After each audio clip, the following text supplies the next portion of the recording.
surtout mag yi. parce que ndaw ñi sax mën nañ ni xëy na ñoom dinañ mën a xuus mais mag ñi est-ce que dinañ mën a braver peut-être génn ci taw li est-ce que dina leen ko jaral donc souhaitons que taw bi bon bu teelee commencé parce que ngoon gi sax la météo doon wax ba ma ne ngoon gi de bu dee ngoon gi la kon bëccëg bi nit ñi dañu voté bu ko defee bureau de vote yi des ñu tëju muy taw amul problème mais bu teelee commencé nii xamuñu ban ampleur lay jël mais souhaitons que du yàq moom moo di dem voté ji li nga xam ne moo di seen devoir li nga xam ne moo di voté ngir mën a fal ay député yi nga xam ne ni ñoo war représenté Saint-Louis ci hémicycle bi nga xam ne nii moom la ñuy waajal ngir mën koo tabb ci 2022 bi élection yi nag xam ngeen ni doon na loo xam ni enjeu yu am solo ndax ci la ñuy mën a xam ñi nga xam ne ñoo ñuy teewal ci pencum ndawum réew mi waaye nag li ñu ci mën a wax rek mooy fu mu toll nii moom mbir mi doy na waar ba solution fu mu nekk nii kenn amagu ko parce que nag nit ñi mënuñu voté ci condition yi nga xam ne nii moom la ñu toll ci jamono ji ndax taw bi moom mi ngi continuer di taw ba léegi fi nga xam ne ni moom moo di ci Saint-Louis. ban waxtu la taw bi commencé Moussa Diagne. waaw taw bi nag xam ngeen ni depuis démb sax la commencé di taw fi nga xam ne moo di Saint-Louis donc nit ñi doon am sax yaakaar ni xëy na dina taw ci guddi gi mu arrêté waaye nag mbir mi dafa prolongé fu mu nekk nii nag mu doon loo xam ni nag dina metti lool ngir sax nit ñi mën a dem parce que nag gis nañ ni taw bi daal boobaak démb depuis démb ba léegi ñu ngi signalé bu baax a baax te ñii nii ñu ko gisee nii ak asamaan si nu mu feesee dell ak ndox jàpp nañ ni daal dina entaché bu baax a baax a baax a baax li nga xamee ni rek moo di processus électoral bi nga xamee ni moom la nit ñi doomu aadama yi war a accomplir mu doon loo xam ne lu war a doy waar la fi nga xamee ni moo di ci Saint-Louis waaye nag ñii ñaan que taw bi incha allah mu arrêté comme ni ñu ko waxee foofu ci plateau bi ma koy dégg parce que bu arrêté dina tax nit ñi mën a génn dem voté ji même bu fekkee ni sax li nga xamee ni ndaw yi ñoom mën nañu dékku xëy na taw bi dem mag ñi mënuñu ko dékku bu demee ba élection am ci jàpp naa ni élection yooyu warul doon élection yi war a mën a refléter ci li nga xamee ni rek moom moo di réew mi la mu bëgg parce que réew mi la mu bëgg mooy couche yëpp ñu mën a dem voté ji mu di ndaw ñi parce que ndaw ñi rek moomunu élection yi mag ñi tamit kese moomunu élection yi ñeneen tamit moom Sénégalais yëpp ñoo moom élection yi te ku ci nekk war nga dem def li nga xamee ni moo di sa bëgg-bëgg voté ñi nga xamee ni ñoo war a teewal ci pencum ndaw mu réew mi loolu nag jàpp naa ni bu amulee nag am benn couche kese bu dem woti parce que mën na dékku li nga xamee ni moom moo di taw bi dina doon loo xam ne luy doy waar lool ci fii ci élection yi nga xamee ni waajal nañ ko bu baax durant 21 jours. kon ci tënk jamono ji kenn mënul génn pour dem ci centre de vote yi su ma la déggee bu baax. waaw du ma ni kenn mënul génn parce que am na ñoo xam ne xëy na mën nañ dékku taw bi waaye nag mën naa ni bu fekkee ni buñ koy xayma gis naa ni daal bu fekkee ni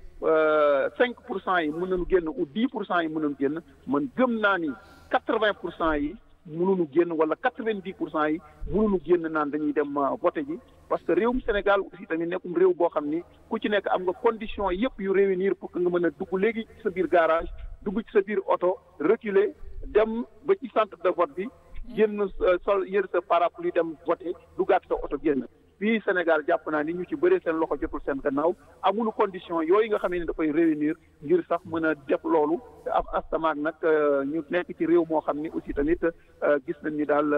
mbir mi dina doy waar lool ci jamono yi parce que lii aussi tamit mën na indi ay jafe-jafe ci côté santé mën na indi jafe-jafe ci lu nekk parce que daal yoon yi aussi tamit am nay koñ yoo xam ni sax bu fekkee ni taw bi dafa continuer nii ngir ñu mën a génn dafay metti parce que dafay taa te bu taawee pour que sax nga am taxi bu mën a dugg ci sa biir gox parce que ñëpp dëkku ni ci wetu tali bi pour mën a dem wote ji xëy na jël oto rapidement dellu si am na ñoo xam ni dañuy génn de village en village ngir dem mën a dem ci fi nga xam ne foofu la lieu de vote bi nekk am na ñoo xam ni seen quartier lëmm amul école pour voter dañuy mujj jógee de quartier en quartier pour dem ci lieu de vote boobu yaakaar naa ni daal conditions yi dina métti lool tax xam nga bu fekkee ni conditions yi métti na taxi yi sax pour ñu daw day difficile rawatina nag njëg yi sax boo deful ndànk daan ko yokk parce que la lay yóbbu ci dox a gox pour taxi yóbbu la fa wala pour mën a xuus ci ndox mi day doon lu difficile lool ci jamono ji. d'accord ñu ngi lay jaajëfal bu baax a baax Moussa Diagne fàttali ne yow yaa ñu nekkal foofulee ca Saint-Louis et juste pour récapituler Saint-Louis jamono ji mi ngi taw donc te loolu dafa daal di en tout cas indi rëkk-rëkk ci ñi nga xam ni moom moo di votant yi ndax xam nañ ni buy taw moom dina jafe bu baax a baax pour certains ñu déplacer wu dem utali centre de vote yi. Fatima Diallo nga résumé ñu ko juste balaa ñuy ñëw ci Babacar. asu jon no wini correspondant meɗen hono Moussa Diagne kanum naati joni addude kabaru caggal noon nde calminɗen musidɓe yeeɓoɓe 2STV no mbinoɗen nane ni hande ko élection législative caggal noon haala ka heewi kono noon ko hande woni nde ɓiɓɓe leydi ndi jahata suɓoyade ko ɓe ganduɗa kanum en goni suɓaɓe tedduɓe woni député ji kandiyade toon to suudu sarɗiji leydi Sénégal omo ganduɗa kanum woni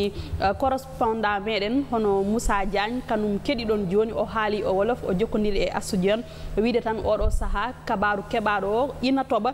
toon to diwan mo Saint-Louis ete ɗum noon ina addi caɗele saabu ɗum so tawi ƴeewama omo andi wonde ko yowiti noon e ɓeɓe ganduɗa kanum en goni wotoyoɓe ɓe no wiiri ɗum ni ko sukaɓe tan oɗo saaha mbawata yaltude ɓeɓe ganduɗa kanum en goni mawɓe ɓe mbawata wotoyde saabu ɗum ko duuɓi mumen goni ko tottata ɗumen beela ina mbawa wotoyde ha joni noon holliti oɗo saaha noon yimɓe ina nduwo beela noon toɓo ngo ina wawa dartade saabu ɗum oɗo élection ko élection mo ganduɗa yimɓe foof ina jiiɗi yaade wotoyde wadde ko noon ko ɗum woni ko kewi toon to Saint-Louis e oɗo saaha ko toɓo woni toon aɓe ñaagui tan beela toɓo ngo duwaw waɗe toɓo o darto beela yimɓeɓe ina mbawa wotoyde saabu ɗum so tawi toɓo ngo jokki mawɓe kam ina ɗamina mbawata yaade ete élection yiiɗa hen ko suka wawa wodde mawɗo wawa wodde Astou Dione jarama Fatima Diallo merci beaucoup ñu daal di jël ki nekk ci ligne bi allo allo d'accord xam naa dafa yembul bu ab allo. allo salaamaaleykum. maaleykum salaam Astou. oui c'est qui. Sissao Koli Ziguinchor. d'accord Sissao yow yaa ñu teewal foofu la sa Ziguinchor. tey état des lieux bi boo doon ñu ko defal Sissao lan moo gën a fës foofu sa Ziguinchor ci suba wu élection yi. waaw li gën a fës li nga xamante ni mën nañ ko teel a souligner mooy nit ñi teel nañu jóg depuis fajar gi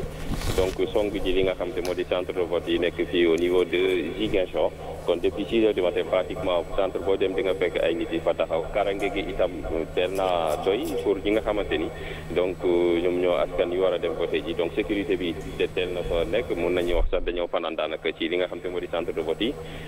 donc ñi nga xamante ne aussi ñoom ñoo gën a fës ci centre de vote mooy ñi nga xam te ñoo xaw a jëm ak tuuti moo xam góor wala jigéen donc ça s'explique certainement par ñi bëre bu ñu jógee ci jàkk yi rek dañuy song ji bureau de vote yi ndaw ñi aussi pour une première wala pour li nga xamante ni bëriwul luñ koy seetlu ci diwaanu Ziguinchor mooy ndaw ñi aussi xaw nañu rax tuuti mag ñi alors que jamono yi mag ñi rek nga daan fekk foofu ndaw ñi peut-être après-midi la ñuy ñëw wala bu naaj bi demee ba tàng tuuti loolu la ñu mën a jàppangum fii au niveau de Ziguinchor information de taille aussi ci li nga xam te mooy candidat yi nekk ci département wu Ziguinchor à savoir ki nga xamante ni moo jiite liste bu Benno Bokk Yaakaar di Victorine Ndeye nga xamante ni sax d'ailleurs ci lieu de vote am la ñu nekk nii Mandina Mankagne nag c'est hors commune Ziguinchor dans le département c'est vrai mais ci commune bi nga xam te foofu la nekk maire di Niaguis foofu la Mandina Mankagne nekk foofu la war a voté foofu la ñu nekk nii ndaxte ñu ngi ñuy xamal ni 9h la war a voté 9h jot na daanaka 00 mais yegg seegul Guy Marius Sagna mi nga xamante ne aussi moo jiite beneen coalition bi di Yewwi Askan Wi aussi moom 9h30 la war a voté waaye mi ngi war a voté ci biir fi nga xamante moo di Ziguinchor boobu ñu duppee école des sœurs boobu aussi foofu la Guy Marius Sagna war a voté ak Moussa Diédhiou muy colistier bu Victorine Ndeye ci liste Benno Bokk Yaakaar donc loolu mooy information yi nga xamante ne mënees nañ koo jàppangum ñu ngi actuellement ca Mandina Mankagne fi nga xamante ne Victorine Ndeye foofu la war a voté 9h selon cellule de communication bi waaye yegg seegul ba ndëgg ni ñu ngi koy xaarandi bu ñëwee xëy na ñu mën a am ay image pour retransmission bi incha allah ci 2STV. merci beaucoup Sissao Koli. bu dee yaa ngi ci ligne bi toujours Saint-Louis foofu amagul ay jafe-jafe taw comme ni ko yeneen localité yi Ziguinchor du moins est-ce que amul jafe-jafe ci wàllum taw comme ni ko yeneen localité yi amee jamono ji non fu mu ne tawagul démb daal ci après-midi bi la taw ba daanaka xaaj ci guddi bi daanaka guddi gi bu mu xaajee ci la arrêté ba nii ñuy wax ak yéen naaj gi mu ngi fii waaye ay information yi nga xamante ni donc météo jot nañ ko lijjanti ci fajar gi xam ne nañu ni fii rek ngoon mun naa am ay taw yi nga xamante ni danañ koy xaarandi fii ci bët saalum réew ma Ziguinchor rawatina waaye bu ñu sukkandikoo ci li nga xam te moo di autorité administrative yi rawatina gouverneur bu Ziguinchor Géej Diouf xam ne na nii loolee yëpp bu ñuy doon waajal élection yi daat ngat bi nga xam te nañ ko si jëlee ci biir taw bi ba xam.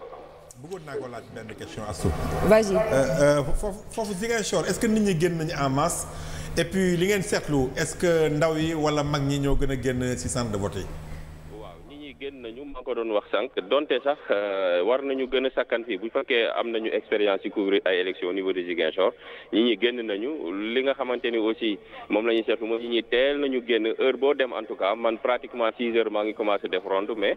centre boo dem di nga fekk ay nit yi taxaw di xaar di nga fekk aussi sécurité bi yegg si na déjà donc ñi génn nañu ci wax naa ko sànq ci samay njëlbeeni kàddu li nga xam te moo di ñi fës ci centre yi mooy troisième âge bi bu ñu leen mënee duppee noonu maanaam ñi nga xam te ne jot nañoo jëm mag moo xam góor la wala jigéen ñoom lañ fa fekk dëgg la ndaw yi rax nañ leen loolu aussi mu nekk lu yees fii au niveau de Ziguinchor parce que heure yi mag yi la ñu daan faral di gën a gis ci centre yi mais li nga xamante moo di ren li ñu jot a seetlu en tout cas bu ñu commencé def ronde bi wéndëgën yi muy mag ñi muy ndaw ñi am nañu tuuti ndaw yi nga xam te rax nañ leen ci biir mag ñi espérons que dana continuer noonu bu ci kaname parce que fii on a l'habitude de voir ndaw ñi ñu jógee à partir de 12 heures ba après midi bi la ndaw yi di faral di gën a song li nga xam te moo di centre de vote yi mais bi la yoon c'est tout à fait le contraire mag ñaa ngi ci naam habitude boobu la ñu am mais am na tuuti ay ndaw yi nga xamante ni jot nañ leen rax au niveau de Ziguinchor daal constat de façon générale moom la ñu war a mën a def depuis 6 heures du matin ba waxtu yi ñuy wax ak yéen. merci beaucoup Cissokho Coly di la jaajëfal bu baax a baax yow yaa nekk foofu le ca Ziguinchor Babacar c'était prévisible ah. non Ziguinchor man taw bi sax laay wax c'était prévisible bu ñu ñëwee ci li xew fële ca Saint-Louis et aussi préciser que Louga également mi ngi taw Babacar. ah oui xam nga léegi bi Moussa Diagne di wax dama ni d'habitude même bu nekkuloon nawet les partis au pouvoir dañ doon organiser système de transport de leurs militants. xawma léegi même dañ doon togg sax ay añ yoo xam ni pour permettre nit ñi bañ a disperser wu. mais xam nga système parti socialiste boobu léegi amatul dañoo organiser woon ba nga xam ne du ñu bëgg a ñàkk benn militant day am ay car yoo xam ni benn lieu de rassemblement fa la ñuy dugalee nit ñi dugaleen ci oto ñu dem du ñu sonn dem vote ji loolu dañu ko def déggaguma nag Saint-Louis loolu am na mais xam naa ni loolu dañ ko def parce que bu nit ñi toogee ba ñu génn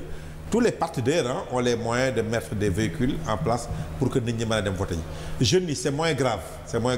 bu ñu sentiree enjeu bi mën nañoo dem ci biir taw yi dem. je ne crois pas que ça soit dinañ am difficulté te xam nga aussi souvent période d'élection problème mu transport day posé wu.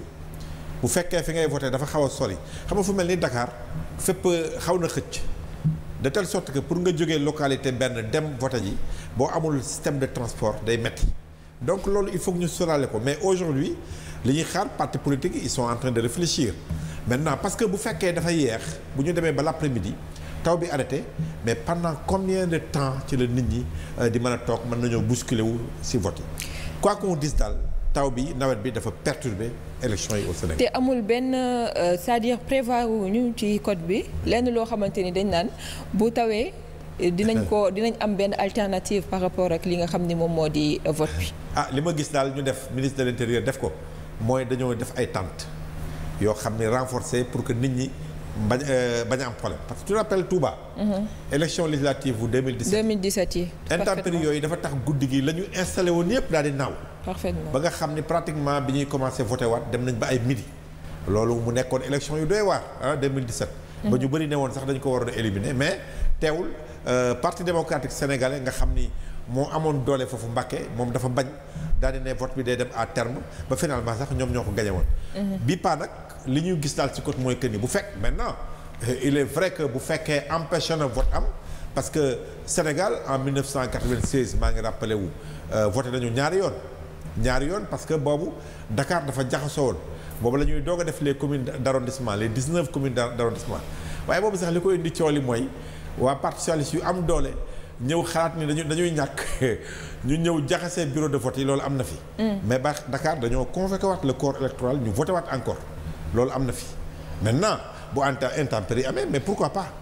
pourquoi pas ñu. oui mais bien sûr. d'accord bu fekkee on parvient pas à voter oui dañuy organiser waat élection yi beneen parce que comme ni nga ko waxee tout au début je pense que dañu baax na ñuy fàttali. élection que ni fête la ci démocratie réew. je pense que bu ñu amee yenn ci ay blocage wala yenn ci entrave yoo xam ne am na ci diggante bi. alors pourquoi pas peut-être prévoir des choses yoo xamante ni. askan wi dinañ mën a voter en toute liberté à surtout sentir que ni ils ont accompli leur devoir citoyen ñu daal di jël ku si ligne bi allô. allô. allô. mais de toute façon. dañuy yeggali bureau yi tant que nit ñi am nañu possibilité voter. même bu ñu guddee dañuy dem loolu bu yeggee minuit nag nga xam ne beneen jour lañ nekk loolu dootuñu mën a. ñu xool yeneen pexe parce que je pense que bu ñu eggee ba minuit war nañ mën a informer l'autorité administrative. te ñuy voter jeexuñu. oui laa nag moom mën nañoo convoquer waat le corps électoral beneen yoon. d'accord Fatima looy tënk rek pour ñi lay déglu. voilà léegi suñu correspondant mu nekk Ziguinchor duggoon na fi léegi wax ci lu jëm ci wàllu ndaw ñeek jeunes yi comme mbaɗen ɗum wadde e pular ɓe ɓe ganduɗa kanum en goni mawɓe ɓe toon to diwan mo Sikicoor kamɓe ne oɗo saaha toon to Ziguinchor hollitama wonde mawɓe ɓe kañum en ɓuuri yaade e bureau ji vote hayso tawi ɓe ɓe ganduɗa kanum en goni sukaɓe ɓe ko seeɗa tan yiyete ɓe ɓe ganduɗa kanum en goni sukaɓe yahoɓe wotoyoje kono omo ganduɗa kanum woni joɗaniɗo en to Ziguinchor holliti wonde candidat mo coalition Benno Bokk Yakar kanum ma wotoy waxtuji 9 woni 9h candidat Yewwi Askan Wi kanum ko 9h30 woni waxtuji 9 so pawi hojoma capantati ñu daldi jël Babacar Dione tottito merci beaucoup allô allô alors kan moo nekk ci ligne bi Bokar Kandé Bokar ñu ngi lay nuyu bu baax a baax yaa ñu teewal foofu lee ca Kolda lan mooy situation bi nga xam ni moo am foofu. voilà astu li ñuy mën a wax instant bi nii mooy vote bi tàmbale na fii nii ñu nekk au niveau donc du centre Yero Sako Baldé bu Kolda bokk ci centre yu gën a mag maanaam un centre témoin donc fii nii vote bi tàmbale na depuis 8 heures amul instant bi nii benn jafe-jafe biñ fi nemmeeku ñi nga xam ne nag ñoom ñooy électeurs yi ñëw nañu donte ça def timide loolu la daal la ñuy nemmeeku mais ñi nga xam ne nag ñooy mag yi daanaka liñ doon seetlu mooy ñoom ñoo doon teel a ñëw mais bii yoon nag dafa particularité mooy ndaw ñi ñoom it teel nañu ñëw di voter xëy na ngir rek aussi mën a sóoraale li nga xam moom mooy taw bi ndax xam ngeen ne fii day faral di taw lu bëri démb daanaka toute la journée mu ngi doon taw mais instant bi ni nag xiinagul asamaan si dafa set wi ba tax na nag loolu xëy na moo tax rek ba ñu bëri daal di xalaat ñëw ci suba gi accomplir seen devoir citoyen liñ ci mën a wax daal mooy instant bi amul benn jafe-jafe biñ fi ne